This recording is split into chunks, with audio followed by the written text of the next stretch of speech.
Boa tarde, pessoal. Um forte abraço para todo mundo. Na nossa aula de hoje, eu gostaria de tratar especificamente de dois temas importantes e interrelacionados, claro, que são o desenvolvimento e o subdesenvolvimento. No primeiro momento, nós vamos tentar entender um pouquinho mais do que se trata o desenvolvimento, para na sequência entrarmos no subdesenvolvimento, certo? Então vamos lá. A ideia de desenvolvimento ela não é nova. Né? Há pelo menos 2 séculos, principalmente na economia, vem sendo discutido amplamente o que é o desenvolvimento. Inicialmente, o conceito estava atrelado apenas ao crescimento econômico. Aqueles países que conseguissem aumentar o seu PIB, o seu produto interno bruto. Isso era crescimento econômico. E com esse crescimento econômico, naturalmente ocorreriam melhorias sociais. O que é o PIB?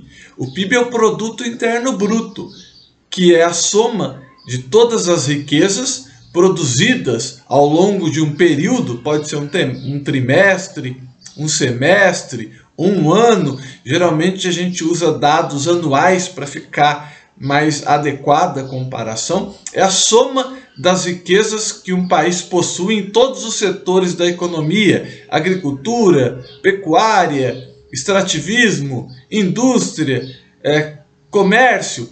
Todas as riquezas produzidas ao longo do ano é o PIB. E para os economistas, o crescimento contínuo do PIB é fundamental para o desenvolvimento. Quando a gente fala de um crescimento do PIB, que valores seriam esses? Não é? Entre 3% e 5% ao ano é considerado um bom crescimento do produto interno bruto, do PIB. Aqueles países que conseguem crescer acima desse valor são considerados de alto crescimento. Hoje nós temos o caso da China, por exemplo, que tem um crescimento superior aos 5%, muitas vezes próximo dos 10%. E países que têm um crescimento inferior aos 3%, são considerados aí estáveis, não é? Ou com alguma dificuldade. O caso do Japão, por exemplo, que vem com o PIB abaixo dos 3%. E quando ele é negativo, os economistas consideram que aquele país está em recessão. O PIB não cresce, a economia não cresce, o país encontra-se em crise econômica, e um longo período de crise econômica, mais de um ano, 2, 3 anos, com o PIB negativo, aí passa a ser considerado recessão. Mas eu pergunto para vocês, será que só crescimento econômico é desenvolvimento?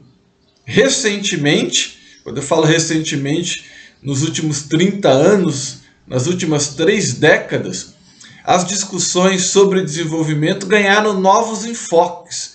E o entendimento é que crescimento econômico não é sinônimo de desenvolvimento. Por quê?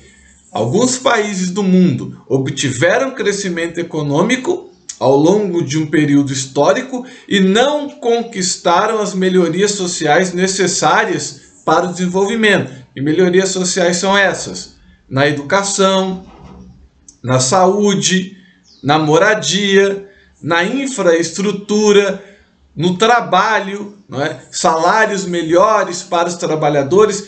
Todas essas questões, quando não são atingidas, não dá para a gente falar em desenvolvimento. Portanto, na maioria dos pesquisadores das ciências sociais entendem que crescimento econômico não é sinônimo de desenvolvimento, ainda que nas economias capitalistas, nas economias de mercado capitalistas, é necessário o crescimento econômico para você ter condições financeiras de investir na educação, na saúde, na habitação, em infraestrutura, em saneamento básico e por aí vai. Mas para que o desenvolvimento ocorra, é preciso ir além do crescimento econômico. É necessário fazer com que esse crescimento econômico resulte em benefícios sociais para a população que vive nesse país. É preciso reduzir os números de mortalidade infantil e de mortalidade geral, oferecendo saúde de qualidade para essa população. É preciso acabar com o número de analfabetos e elevar ao máximo a escolaridade das pessoas. É preciso oferecer moradia com infraestrutura adequada, com saneamento básico, com água, com coleta de lixo, com conforto, para que as pessoas vivam dignamente. As pessoas precisam de renda, de trabalho com remuneração adequada para poder atender às suas necessidades pessoais e familiares. Quando o país só tem crescimento econômico e não melhora as condições de vida da sua população, nós não estamos falando em desenvolvimento, certo?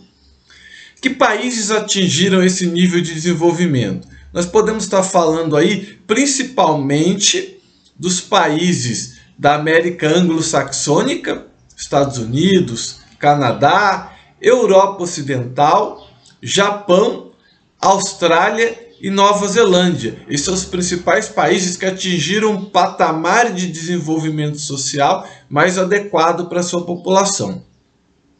E o nosso segundo tema, que é o subdesenvolvimento, do que se trata? Não é? Quando a gente observa a literatura acadêmica sobre o tema, a palavra subdesenvolvimento significa abaixo do desenvolvimento. E ela foi inicialmente cunhada para tratar daqueles países pobres, daqueles países que foram colônias de exploração e que não conseguiram melhorar a vida da sua população. Então, inicialmente, esse grupo de países que estão na América Latina, na África subsaariana, Oriente Médio, Sudeste da Ásia. Nós estamos falando de países com indicadores sociais baixos, com indicadores econômicos complicados, que não conseguiram proporcionar para a maioria da sua população as condições sociais necessárias para atingir um patamar de desenvolvimento. E é impossível falar de subdesenvolvimento sem tratar do caso da América Latina, que é essa região da América na qual o Brasil faz parte.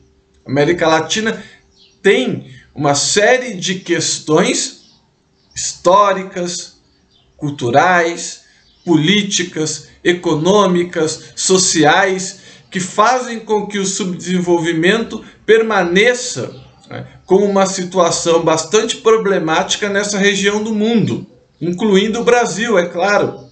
Nós já estudamos em algumas aulas anteriores a questão do subdesenvolvimento na América Latina, da questão do subdesenvolvimento no Brasil, e tentamos compreender as razões desse subdesenvolvimento, não é?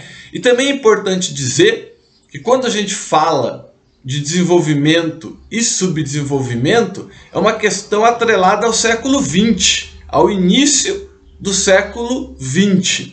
Antes do século XX, não seria adequado utilizar esses termos desenvolvimento e subdesenvolvimento para fazer um comparativo entre os diferentes países do espaço mundial. Por que não seria adequado? Até o século XIX, até o final do século XIX, a grande maioria da população que vivia no espaço mundial, seja na Europa, na América anglo-saxônica, no Japão, na Oceania, enfrentava sérios problemas sociais e econômicos. A população trabalhadora, como Marx muito bem demonstrou no Capital, que foi escrito no final do século XIX, a sua obra mais conhecida, O Capital, a população trabalhadora da Inglaterra, que é o berço da Revolução Industrial, enfrentava condições de moradia muito ruins, em cortiços, com espaços muito pequenos para que uma família habitasse, sem ventilação, sem saneamento básico, Eram precárias condições de saúde, os salários eram muito baixos e a expectativa de vida era aí de cerca de 40, 50 anos. Isso não é exclusivo da Inglaterra, também é válido para outros países da Europa. Portanto, se nós fôssemos comparar, até o início do século XX, os indicadores sociais da América Latina com da Europa Ocidental, quando falamos da população trabalhadora, nós não iríamos perceber grandes diferenças, porque tanto aqui na América Latina como lá na Europa, a população trabalhadora vivia em condições muito ruins. Portanto, não dá para falar em desenvolvimento. O que existia na Europa, desde o capitalismo comercial, depois com o capitalismo industrial, foi crescimento econômico, mas um crescimento econômico concentrado nas mãos de um pequeno número de pessoas, a burguesia, essa elite econômica que detinha a riqueza. A população em si enfrentava sérios problemas. É apenas a partir do fim da Primeira Guerra Mundial, a Primeira Guerra Mundial vai de 1914 a 1918, que os estados europeus vão elevar sua tributação sobre a riqueza, sobre a herança, e outras questões, é lógico, para recuperar a economia da guerra, em virtude da Primeira Guerra Mundial, e a partir das reivindicações dos trabalhadores também, vão construir um Estado social voltado para investir em educação, em saúde, em moradia, em saneamento básico, em ciência e tecnologia. Então esse foi o momento em que esses países que hoje nós chamamos de desenvolvidos deram um salto qualitativo a partir do fim da Primeira Guerra Mundial e começaram a atender às demandas, às reivindicações da população trabalhadora.